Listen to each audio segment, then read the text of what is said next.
पिला माने तमने थंबनेल देखि जानि पारुथुबो आज वीडियो रे आमे तम +2 सेकेंड इयर एमआईएल बही रे थिबा तपस्विनी रो पत्र एही तपस्विनी रो पत्र कवितार कवि होउछंती गंगाधर मेहर। पिला माने एही कविताटी रो आज आमे एही वीडियो रे 1 मार्किया 2 मार्किया 3 मार्किया प्रश्न आमे आलोचना करिबा एवं सहज रे बुझिबा। तो पिला माने ता पूर्वरु तमने जदि एही चैनल रे नुआ अछ ताहले चैनल टी को प्रथमे सब्सक्राइब करि दियो। तो पिला माने देखिबा प्रथम प्रश्न कोन अछि। रामचंद्र केउ यज्ञ करुथिले? ऑप्शन अछि वाजपेय यज्ञ, अश्वमेध यज्ञ, विश्व शांति यज्ञ, राजसूय यज्ञ। तो सठिक उत्तर हेबो अश्वमेध यज्ञ। रामचंद्र अश्वमेध यज्ञ करुथिले। नेक्स्ट क्वेश्चन, सीता लेखिथिबा पत्र रे तांको पुत्रद्वय कोन बोली कहिसंती? ऑप्शन अछि अत्यंत स्नेहशील, अत्यंत अबोध, प्रचंड ज्ञानी, अत्यंत विनयी। तो सठिक उत्तर हेबो अत्यंत अबोध। नेक्स्ट क्वेश्चन, वाल्मीकि साथी रे काहाकू नेई अयोध्या गमन करिथिले? ऑप्शन अछि सीता, तापसी, लवकुश, तपस्विनी। तो सठिक उत्तर हेबो लवकुश। वाल्मीकि साथी रे लवकुश को नेई अयोध्या गमन करिथिले। नेक्स्ट क्वेश्चन, तपस्विनी किए? ऑप्शन अछि तापसी, सीता, मुनि कुमारी, उपरोक्त केही नुहंती। तो सठिक उत्तर हेबो तपस्विनी हेउछंती सीता। नेक्स्ट क्वेश्चन, रामचंद्रଙ୍କ पाखकू किए विनय पत्र लेखिछंती? ऑप्शन अछि सीता, तमसा, भागीरथी, वाल्मीकि। तो सठिक उत्तर हेबो सीता। रामचंद्रଙ୍କ पाखकू सीता विनय पत्र लेखिछंती। रामचंद्र सीताଙ୍କ अनुपस्थिति रे केउ यज्ञर आयोजन करुथिले? ऑप्शन अछि अश्वमेध यज्ञ, वाजपेय यज्ञ, घृत यज्ञ, पंच यज्ञ। तो सठिक उत्तर हेबो अश्वमेध यज्ञ।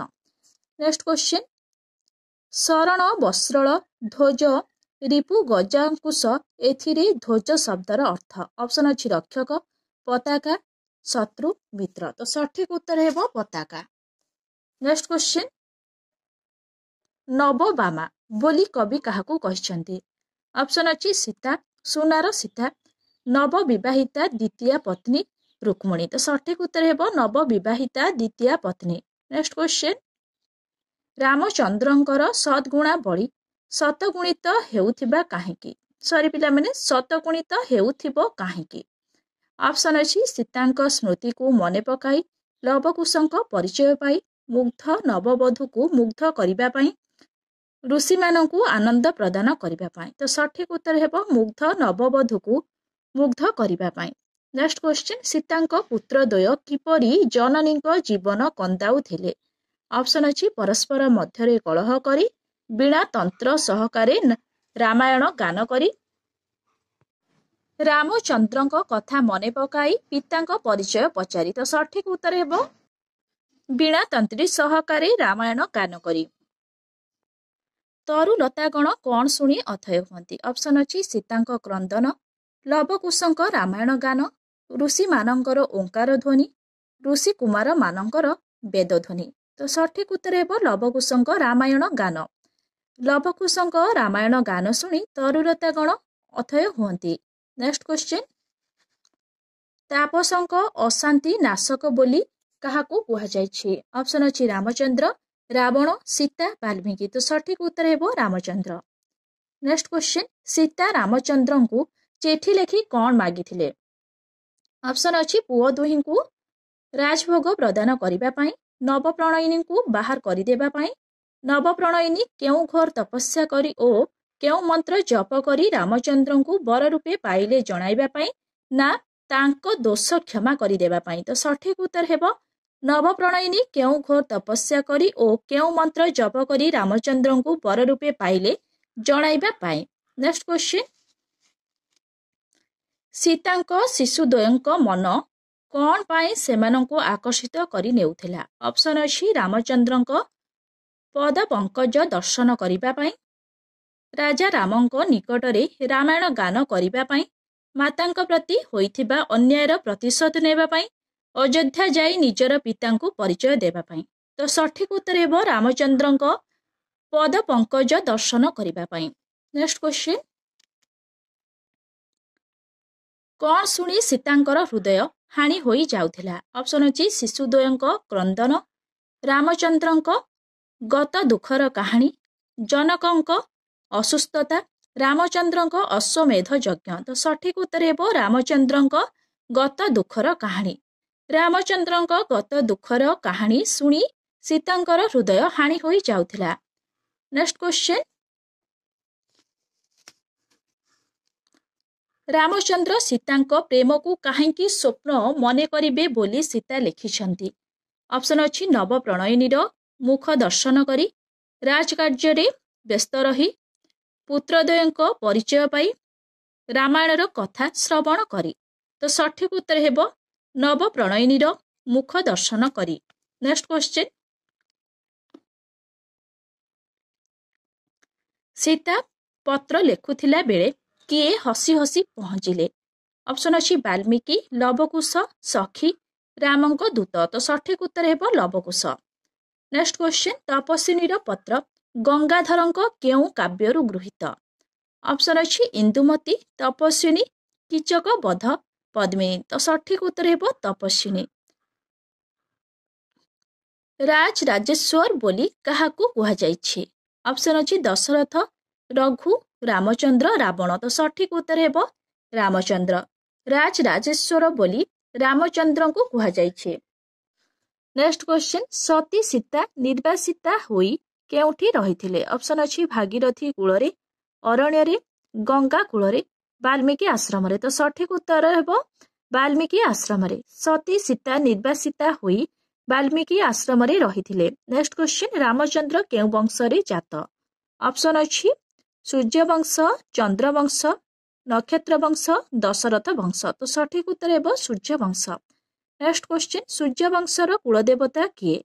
ऑप्शन अछि भगवान विष्णु, ब्रह्मा, शंकर, सूर्य। तो सठिक उत्तर हेबो सूर्य। पिला माने एबे आमे 2 मार्किया प्रश्न आलोचना करिबा। सीतांक मनरे की भिक्षा उदय होइथिला। उत्तर लिखिबो रामचंद्र महायज्ञर आयोजन करुथिबारु एवं पत्नी बिना यज्ञ कार्य संपादन असंभव हेतु प्रभु श्रीराम निश्चित रूपे द्वितीय पत्नी ग्रहण करिछंती बोली आशंका सीतांक मनरे जात होइथिला।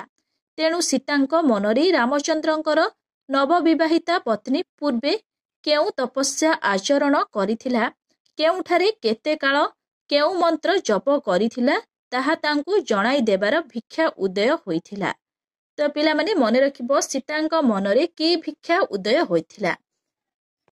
नेक्स्ट क्वेश्चन, सीता रामचंद्रंक ठारू केउ मंत्र जानिबाकू चाहुथिले। उत्तर लिखिबो रामचंद्र महायज्ञ आयोजन अवसररे यज्ञ कार्य संपादन निमित्त द्वितीय पत्नी ग्रहण करिथिबार निश्चितता सीतांकु व्याकुल करिछि ओ से सेही भाग्यवती रमणींकर सुकर्म विषय जानिबाकू इच्छा करिछंती। तेणु सीता रामचंद्रंक ठारू तांको नवविवाहिता पत्नी केउ मंत्र जप करी तांकु स्वामी रूपरे पाइथिला सेही मंत्र जानिबाकू चाहुथिले। तो पिला माने मने रखिबो सीता रामचंद्रंक ठारू केउ मंत्र जानिबाकू चाहुथिले। नेक्स्ट क्वेश्चन, कौन पाइले सीता 100 अश्वमेध यज्ञर धन पाइजिबे बोली कहिछंती। उत्तर लिखिबो प्रभु श्रीरामंक द्वारा वाल्मीकि आश्रमरे निर्वासिता सीतांक मनरे स्वामींकर महायज्ञर आयोजन अवसररे यज्ञ कार्य संपन्न निमंते धर्मपत्नी ग्रहणर आवश्यकता संपर्कित संदेह उदय होइछे। सेथिपाई से रामचंद्रंकु विनय पत्ररे लिखिछंती जे तांको नववधू केउ मंत्र केते काल जप करी तांकु स्वामी रूपरे पाई पारिले सेही मंत्र पाइले सीता 100 अश्वमेध यज्ञर धन पाइजिबे। तो पिला माने मने रखिबो कोन पाइले सीता 100 अश्वमेध यज्ञर धन पाइजिबे बोली कहिछंती। नेक्स्ट क्वेश्चन, न जानती जन्म काळु पितृ अनुराग काहा प्रसंगरे कुहा जाइछि। तो पिला माने उत्तर कोन लिखिबो अयोध्या नरेश सीतापति प्रभु श्रीरामचंद्र महायज्ञ आयोजन अवसररे निमंत्रित महर्षि वाल्मीकिंक सह लवकुश रामचंद्रंक पद पंकज दर्शन अभिलाषरे अयोध्या जाउथिले।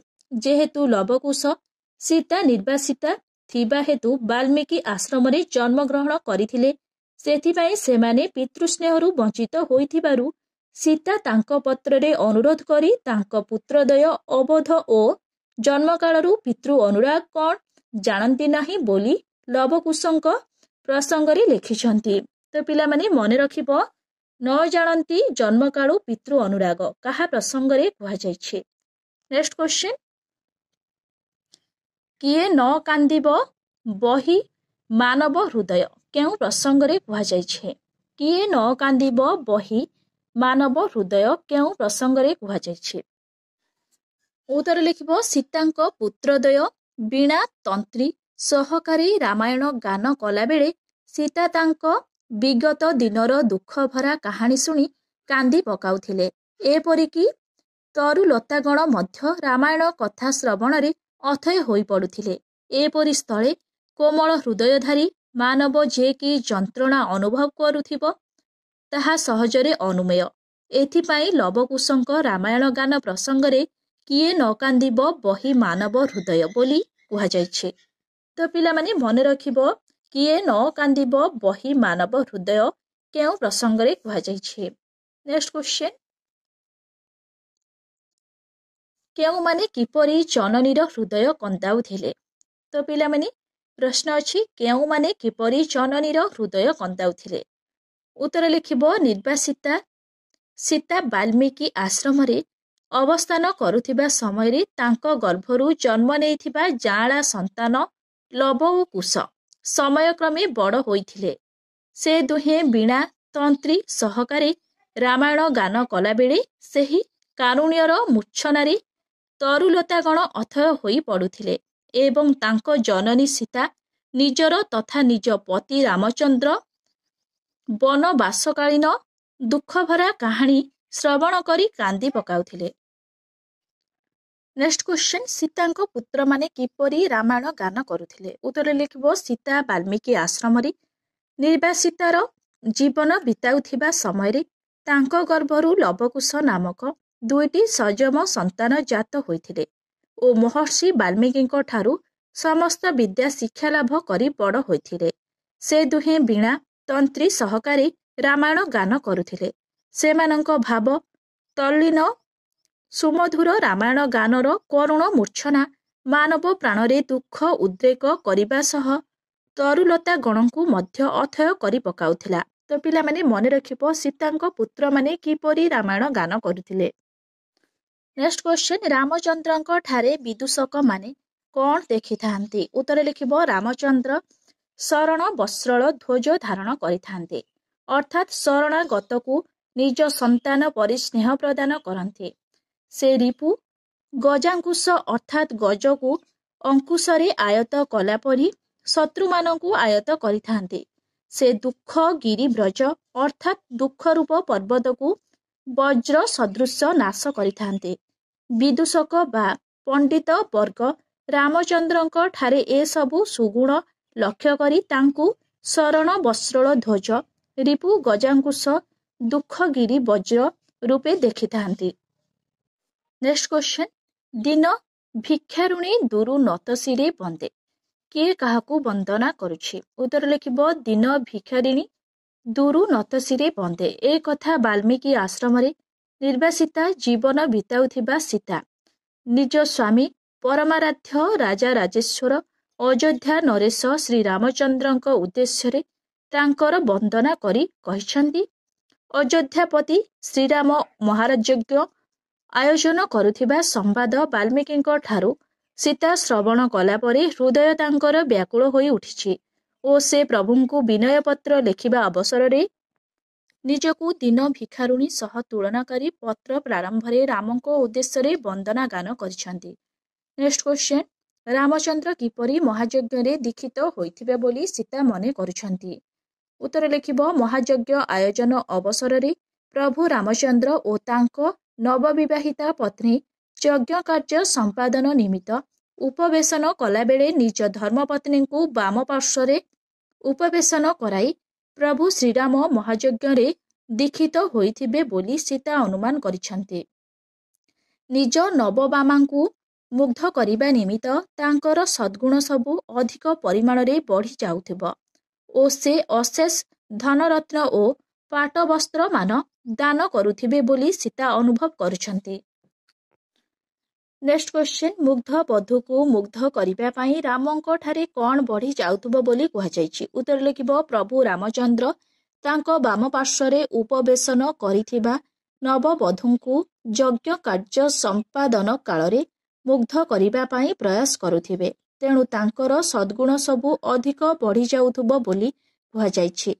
रामचंद्रଙ୍କ सद्गुण सबु संदर्शन करी नवबामा एपरि गुणवान पति परमेश्वरଙ୍କ सानिध्य लाभ करिथिबारु निजକୁ भाग्यवती मने करुथिबे ओ निज जन्म साकार हेला भाबी मुक्त हेउथिबे। नेक्स्ट क्वेश्चन रामचंद्र यज्ञ कौन सबु दान करुथिले। उत्तर लिखिबो सीता कल्पना करिसेंती जे महायज्ञ संपादन पाई तांको पति प्रभु श्रीरामचंद्रଙ୍କ नवविवाहिता पत्नी तांको बाम पार्श्वरे उपवेशन करिथिबे ओ तांको मुग्ध करिबा पाई रामचंद्रଙ୍କର सद्गुणा बढी बहु मात्रारे बढ़ी जाइथिबो। यज्ञ कार्य समापन परे अयोध्या नरेश रामचंद्र मुनि ऋषि ओ ब्राह्मण मानंकु उपढोकन प्रदान करी तुष्ट करिबा अवसररे अशेष धनरत्न ओ पाट वस्त्र मान दान करी महायज्ञर सिद्धि कामना करुथिबे। तो पिला माने मने रखिबो रामचंद्र यज्ञ कौन सबु दान करुथिले। नेक्स्ट क्वेश्चन केउथिरे विमोहित होई सीतांको पुत्रद्वय महर्षिंक सहित अयोध्या जाउथिले। उत्तर लिखिबो सीता वाल्मीकि आश्रम निर्वासितार जीवन बिताउथिबा अवसररे अयोध्या नरेश मर्यादा पुरुषोत्तम श्रीरामचंद्र महायज्ञर आयोजन करिसंती ओ एही यज्ञरे योगदान करिबा पाई महर्षि विश्वामित्रांकु निमंत्रित करिसंती। प्रभु रामचंद्रଙ୍କ चरित श्रवण करी विमोहित होई पड़िथिबा सीतांक पुत्रद्वय हृदय रामचंद्रଙ୍କ पदारविंद दर्शन करिबा आशा पोषण करी महर्षि वाल्मीकिंक सह महायज्ञरे जोग देबाकू कामना करिसंती बोली सीता तांको विनय पत्ररे उल्लेख करिसंती। तो पिला माने मने रखिबो केउथिरे विमोहित होई सीतांक पुत्रद्वय महर्षिंक सहित अयोध्या जाउथिले। नेक्स्ट क्वेश्चन सीतांक पुत्र मानंकर मन काहेकि आकर्षित हेउथिला। उत्तर लिखिबो सीता वाल्मीकि आश्रम निर्वासितार जीवन अतिबाहित करुथिबा समयरे तांको गर्भरु जात होइथिबा लवकुश समय क्रमे वाल्मीकि आश्रम विद्या शिक्षा करी बड़ होइछंती। रामायण कहानी श्रवण ओ गान करी सेमाने रामचंद्रଙ୍କ त्यागपूत चरित संबंधरे जानिबा परे रामचंद्रଙ୍କ पद पंकज दर्शन निमंते सेमानଙ୍କ मनरे आकांक्षा जागरण होइछि ओ सेमाने महायज्ञरे जोग देबा पाई महर्षि वाल्मीकिंक सह जीवा पाई इच्छा प्रकाश करिसंती। नेक्स्ट क्वेश्चन सीता केउ प्रसंगरु निजर औत्सुक्य दमन करिपारु नथिले। उत्तर लिखिबो सीतांक पुत्रद्वय वीणा तंत्री सहकारे रामायण गान छଳରେ रामचंद्रଙ୍କ अतीत जीवनर दुख कहानी बोलुथिबा बेले सीतांकर हृदय दुःखाभिभूत हेउथिला एवं ताहाकू न शुणिले से तांक मनकू निजर औत्सुक्य दमन करिपारु नथिले। निर्वासिता जीवन बिताउथिबा सीतांकर निजर पति परमाराध्य रामचंद्रଙ୍କ प्रति श्रद्धा और सम्मान रामायण बा रामचरित श्रवण बहुगुणित हेउथिला। पिला माने एबे आमे 3 मार्किया प्रश्न आलोचना करिबा। निजर पुत्र मानंकर केउ असहायता विषय रे सीता पत्र माध्यम रे स्वामी को लेखिथिले। उत्तर लिखिबो सीता जनक नंदिनी और अयोध्यार कुलबधू से मर्यादा पुरुषोत्तम श्रीरामଙ୍କ पत्नी। तेबे रामायणर कथावस्तु अनुसारी से निर्वासिता होई वाल्मीकि आश्रम तपस्विनी भावरे रहिथिबा समय रामचंद्रଙ୍କୁ निवेदन पत्र पठाइबा संगे संगे तांकर पुत्र मानंकर असहायता कथा जणाइथिले। से लेखिथिले तांकर पुत्रद्वय अत्यंत अबोध सेमानंक भाग्ୟରେ पितृकोल आरोहणर जोग नाही फଳରେ सेमाने जन्म समयरु पितृ अनुराग कौन जानती नाही। सुतरां अयोध्यारे तांक पुत्रद्वय जेपरि कौनसी असुविधारे न पड़ती सेथि निमंते रामचंद्रଙ୍କୁ सीता विनय पत्र लिखिछंती। तो पिला माने मने रखिबो निजर पुत्र मानंकर केउ असहायता विषय रे सीता पत्र माध्यम रे स्वामी को लिखिथिले। काहेकि सीतांक प्रेम को रामचंद्र स्वप्न परि मने करिवे बोली से उल्लेख करिछंती। पिला माने एहार उत्तर कोन लिखिबो सीता विदेह राजकन्या हेले मध्य पुणी से अयोध्यार कुलबधू हेले मध्य से निर्वासिता ସେ ତପସ୍ୱିନୀର ଜୀବନ ବାଲ୍ମୀକି ଆଶ୍ରମରେ ନିର୍ବାହ କରୁଥିଲେ ମଧ୍ୟ ରାମଚନ୍ଦ୍ରଙ୍କୁ ଦୋଷାରୋପ କରିନାହାନ୍ତି। ନବବାମାକୁ ପ୍ରାପ୍ତ ହୋଇ ତାଙ୍କର ସ୍ମୃତିକୁ ସ୍ୱପ୍ନ ପରି ଭୁଲିଯିବାକୁ ସେ ରାମଚନ୍ଦ୍ରଙ୍କୁ ନିବେଦନ କରିଛନ୍ତି। ଅଭିମାନ ଭରା ମାନସିକତା ପ୍ରକାଶ କରି ସୀତା ନିବେଦନ ପତ୍ରରେ ଲେଖିଛନ୍ତି, ପୁତ୍ରଙ୍କଠାରୁ ରାମାୟଣ ଶୁଣିଲା ପରେ ଯଦି ବୈଦେହୀର କଥା ମନେ ପଡ଼ିଯାଏ, ତାହାକୁ ନବ ପ୍ରଣୟିନୀର ପ୍ରଫୁଲ୍ଲ ଲପନକୁ ଚାହିଁ ସ୍ୱପ୍ନ ପରି ମନେ କରିବ। ଅର୍ଥାତ୍ ଦ୍ୱିତୀୟ ପତ୍ନୀକୁ ପାଇଲା ପରେ ବୈଦେହୀ କଥାକୁ ସ୍ୱପ୍ନ ପରି ରାମଚନ୍ଦ୍ର ଭୁଲିଯିବେ ବୋଲି ସୀତା କହିଛନ୍ତି। ନେକ୍ସଟ କ୍ୱେଶ୍ଚନ, ତପସ୍ୱିନୀ ସୀତାଙ୍କର ସନ୍ଧ୍ୟାଚ୍ଛନ୍ନ ଭାବନାର ପରିଚୟ ଦିଅ। ପିଲାମାନେ ଉତ୍ତର ଲେଖିବ। ରାମାୟଣରେ ସୀତା ଚରିତ୍ର ଏକ ମୋହନୀୟ ଚରିତ୍ର। ସେ ଆଦର୍ଶ ପତ୍ନୀ ଓ ଆଦର୍ଶ ମାତା ଭାବେ ନିଜର ପରିଚୟ ପ୍ରଦାନ କରିଛନ୍ତି। ସେ ପୁଣି ବାଲ୍ମୀକି ଆଶ୍ରମରେ ତପସ୍ୱିନୀର ଗାରିମା ପ୍ରଦର୍ଶନ କରିଛନ୍ତି। ମୁନି ଆଶ୍ରମରେ ଥିବା ସମୟରେ ତପସ୍ୱିନୀ ସୀତା ଶୁଣିବାକୁ ପାଇଛନ୍ତି ଅଯୋଧ୍ୟାରେ ସ୍ୱାମୀ ରାମଚନ୍ଦ୍ର ଅଶ୍ୱମେଧ ଯଜ୍ଞ କରାଉଛନ୍ତି। ଯଜ୍ଞ କାର୍ଯ୍ୟରେ ପତ୍ନୀର ଆବଶ୍ୟକତା ରହିଛି। ଯେହେତୁ ତାଙ୍କ ନିକଟରେ ସେ ଉପସ୍ଥିତ ନାହାନ୍ତି, ତେଣୁ ସ୍ୱାମୀ ତାଙ୍କର ଦ୍ୱିତୀୟ ପତ୍ନୀ ଗ୍ରହଣ କରିଛନ୍ତି ବୋଲି ତାଙ୍କ ମନରେ ସନ୍ଦେହ ସୃଷ୍ଟି ହୋଇଛି। ଅଭିମାନ କରି ସେ ସ୍ୱାମୀଙ୍କୁ ପତ୍ର ଲେଖି ତାଙ୍କ ପ୍ରେମକୁ ସ୍ୱପ୍ନ ପରି ମନେ କରି ଭୁଲିଯିବାକୁ ନିବେଦନ କରିଛନ୍ତି। ତ ପିଲାମାନେ ମନେ ରଖିବ, ତପସ୍ୱିନୀ ସୀତାଙ୍କର ସନ୍ଧ୍ୟାଚ୍ଛନ୍ନ ଭାବନାର ପରିଚୟ କ'ଣ? ନେକ୍ସଟ କ୍ୱେଶ୍ଚନ ଦେଖିବା। ନେକ୍ସଟ କ୍ୱେଶ୍ଚନ, ତପସ୍ୱିନୀ ସୀତା କାହାକୁ ପତ୍ର ଲେଖିଥିଲେ ଓ କାହିଁକି? ଉତ୍ତର ଲେଖିବ। ରାମ ହୃଦୟ ଜ୍ୟୋତ୍ସ୍ନା ବୈଦେହୀ ସୀତା ଶୁଣିବାକୁ ପାଇଛନ୍ତି ଯେ ଅଯୋଧ୍ୟାର ନରପତି ରଘୁବୀର ରାମଚନ୍ଦ୍ର ମହାଯଜ୍ଞର ଆୟୋଜନ କରୁଛନ୍ତି। ଯଜ୍ଞ କାର୍ଯ୍ୟ ପତ୍ନୀ ବିନା ଅସମ୍ଭବ। ତେଣୁ ସୀତାଙ୍କ ମନରେ ରାମଚନ୍ଦ୍ରଙ୍କ ପ୍ରତି ସନ୍ଦେହ ଜାତ ହୋଇଥିଲା। ରାମଚନ୍ଦ୍ର ହୁଏତ ଦ୍ୱିତୀୟ ପତ୍ନୀ ବରଣ କରିଥାଇ ପାରନ୍ତି ବୋଲି ସୀତା ଅନୁମାନ କରିଥିଲେ। ତେଣୁ ସୀତା ରାମଚନ୍ଦ୍ରଙ୍କୁ ଏକ ନିବେଦନ ପତ୍ର ଲେଖିଥିଲେ। ଏହା ଏକ ନିବେଦନ ଗୀତିକା। ଏଥିରେ ସେ ନିଜର ପତି ଶ୍ରୀରାମଙ୍କ ଗୁଣ ବର୍ଣ୍ଣନା କରିଛନ୍ତି। ନିଜ ପୁତ୍ରଦ୍ୱୟଙ୍କ ଅସହାୟତା କଥା ଉଲ୍ଲେଖ କରିଛନ୍ତି। ଶ୍ରୀରାମଙ୍କ ପ୍ରତି ତାଙ୍କ ଶ୍ରଦ୍ଧାଭାବ ନିବେଦନ ପତ୍ରରେ ପ୍ରକଟିତ ହୋଇଛି। ତ ପିଲାମାନେ ମନେ ରଖିବ, ତପସ୍ୱିନୀ ସୀତା କାହାକୁ ପତ୍ର ଲେଖିଥିଲେ ଓ କାହିଁକି? ନେକ୍ସଟ କ୍ୱେଶ୍ଚନ, ରାମଚନ୍ଦ୍ରଙ୍କର ଯଜ୍ଞ କରୁଥିବା କଥା ଶୁଣି ସୀତା କେଉଁ ପ୍ରସଙ୍ଗରେ ନିଶ୍ଚିତ ହୋଇଥିଲେ? ଉତ୍ତର ଲେଖିବ। ସୀତା ଚରିତ୍ର ଏକ ମୋହନୀୟ ଚରିତ୍ର। ଏକ ତ୍ୟାଗପୂତ ଓ ତପସ୍ୱିନୀର ଆଦର୍ଶ ଚରିତ୍ର। ସେ ଏକ ବଳିଷ୍ଠ ଆଦର୍ଶମୟୀ ଚରିତ୍ରର ପରିଚୟ ପ୍ରଦାନ କରିଛନ୍ତି। ସୀତା ଯେତେବେଳେ ରାମଚନ୍ଦ୍ରଙ୍କ ଦ୍ୱାରା ନିର୍ବାସିତା ହୋଇ ବାଲ୍ମୀକି ଆଶ୍ରମରେ ତପସ୍ୱିନୀ ଭାବରେ ରହିଥିଲେ, ସେତେବେଳେ ସେ ରାମଚନ୍ଦ୍ର ଯଜ୍ଞ କରୁଥିବା କଥା ଶୁଣିଥିଲେ। ଯଜ୍ଞ କାର୍ଯ୍ୟ ପତ୍ନୀ ବିନା ସମ୍ଭବ ନୁହେଁ ବୋଲି ସେ ଜାଣିଥିଲେ। ଯେହେତୁ ରାମଚନ୍ଦ୍ର ଯଜ୍ଞ କାର୍ଯ୍ୟ କରୁଥିଲେ, ସେଥିପାଇଁ ସେ ଦ୍ୱିତୀୟ ପତ୍ନୀ ଗ୍ରହଣ କରିଥିବା କଥା ସୀତା ନିଶ୍ଚିତ ହୋଇଥିଲେ। ବିନା ପତ୍ନୀରେ ଯଜ୍ଞ କାର୍ଯ୍ୟ ଅସମ୍ଭବ। ତେଣୁ ସୀତା ନିଶ୍ଚୟ କରିଥିଲେ ଯେ ପ୍ରଭୁ ଦ୍ୱିତୀୟ ପତ୍ନୀ ଗ୍ରହଣ କରିଛନ୍ତି। ନେକ୍ସଟ କ୍ୱେଶ୍ଚନ, ମୁହିଁ ତପସ୍ୱିନୀ ମତେ ନ କରିବ ହେୟ। ଏହା କେଉଁ ପ୍ରସଙ୍ଗରେ କୁହାଯାଇଛି? ଉତ୍ତର ଲେଖିବ। ରାମଚନ୍ଦ୍ର ଯଜ୍ଞ କାର୍ଯ୍ୟରେ ଆୟୋଜନ ନିମନ୍ତେ ନିଶ୍ଚୟ ଦ୍ୱିତୀୟ ପତ୍ନୀ ବରଣ କରିଥିବା ଚିନ୍ତା କରି ସୀତା ତାଙ୍କୁ ବିନୟ ପତ୍ର ଲେଖିଛନ୍ତି। ସେ ଲେଖିଛନ୍ତି ଯେ ସେ କିଏ ତାହା ଜାଣିବା ଅନାବଶ୍ୟକ। କାରଣ ରାମଚନ୍ଦ୍ର ତପସ୍ୱୀମାନଙ୍କ ଅଶାନ୍ତି ବିନାଶ କରିଥାନ୍ତି ଏବଂ ତପସ୍ୱୀଙ୍କୁ ତାଙ୍କର ଅଦେୟ କିଛି ନଥାଏ। ତେଣୁ ସେ ଜଣେ ତପସ୍ୱିନୀ ହୋଇଥିବାରୁ ତାଙ୍କୁ ହେୟ ବିବେଚନା ନ କରିବାକୁ ସେ ରାମଚନ୍ଦ୍ରଙ୍କୁ ଅନୁରୋଧ କରିଛନ୍ତି। ସୀତା ନିଜକୁ ତପସ୍ୱିନୀ ସ୍ୱରୂପ ଗ୍ରହଣ କରି ସାରିଥିଲେ। ସେ ଆଉ ଅଯୋଧ୍ୟା ଫେରିପାରିବେ ନାହିଁ କିମ୍ବା ଶ୍ରୀରାମଙ୍କୁ ସ୍ୱାମୀ ରୂପେ ପାଇପାରିବ ନାହିଁ, କାରଣ ସେ ନିର୍ବାସିତା ଥିଲେ। ସେଥିପାଇଁ ସୀତା ନିବେଦନ ପତ୍ରରେ ହୃଦୟର ବ୍ୟାକୁଳତା ପ୍ରକାଶ କରିଛନ୍ତି ପ୍ରଭୁ ଶ୍ରୀରାମଙ୍କ ଉଦ୍ଦେଶ୍ୟରେ। ନେକ୍ସଟ କ୍ୱେଶ୍ଚନ, ସୀତା ପତ୍ର ଲେଖି ରାମଚନ୍ଦ୍ରଙ୍କ ଠାରୁ କେଉଁ ତପସ୍ୟା ଓ ମନ୍ତ୍ର ବିଷୟରେ ଜାଣିବାକୁ ଚାହିଁଥିଲେ? ଉତ୍ତର ଲେଖିବ। ରାମଚନ୍ଦ୍ର ଅଯୋଧ୍ୟାରେ ଯଜ୍ଞ କରୁଥିବା କଥା ଶୁଣି ମହର୍ଷି ବାଲ୍ମୀକିଙ୍କ ଆଶ୍ରମରେ ତପସ୍ୱିନୀ ଭାବରେ ଜୀବନ ବିତାଉଥିବା ସୀତା ନିଶ୍ଚିତ ହୋଇଥିଲେ ଯେ ରାମଚନ୍ଦ୍ର ଦ୍ୱିତୀୟ ପତ୍ନୀ ଗ୍ରହଣ କରିଛନ୍ତି। ତେଣୁ ସେ ରାମଚନ୍ଦ୍ରଙ୍କୁ ପତ୍ର ଲେଖି ତାଙ୍କଠାରୁ ଜାଣିବାକୁ ଚାହିଁଥିଲେ ଯେ ତାଙ୍କ ଦ୍ୱିତୀୟା ପତ୍ନୀ କେତେ କାଳ କେଉଁ ତପସ୍ୟା କରି ଓ କେଉଁ ମନ୍ତ୍ର ଜପ କରି ତାଙ୍କୁ ପତି ରୂପେ ପାଇପାରିଛନ୍ତି। କାରଣ ତପସ୍ୟା ନ କରିଥିଲେ ମର୍ଯ୍ୟାଦା ପୁରୁଷୋତ୍ତମଙ୍କୁ ପତି ରୂପେ ପାଇହେବ ନାହିଁ।